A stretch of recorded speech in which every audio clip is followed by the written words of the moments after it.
It's called Here, There, Everywhere. And this is what it's about.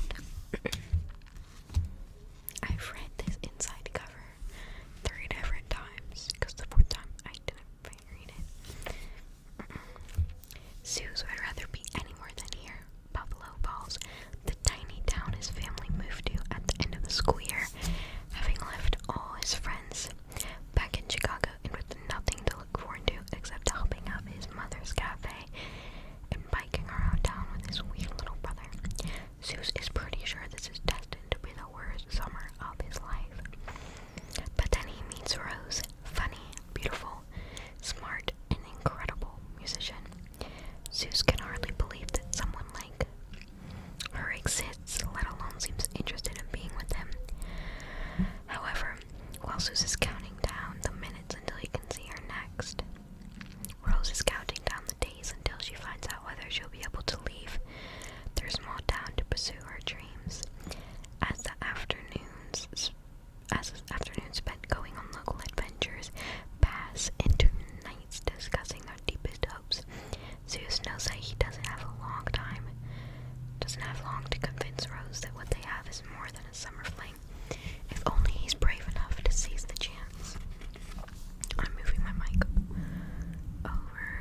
A sea of lawn surrounded the castle-like structure. Drop-off point at 9 o'clock, Grub yelled in the best army voice an 8-year-old can muster. You know how I mentioned Grub is obsessed with World War II? That's putting it mildly.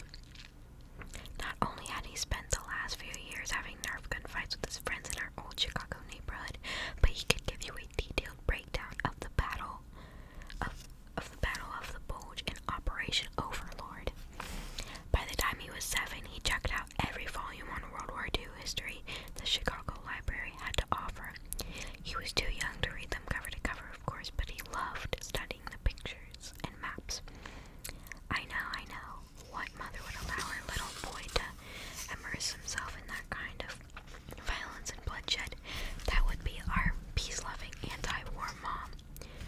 Corey Gunderson, who doesn't believe in shielding our children from hard truths. As long as Grub and I were reading and not staring at the screen, she gave us free reign among the library shelves. I chained the bike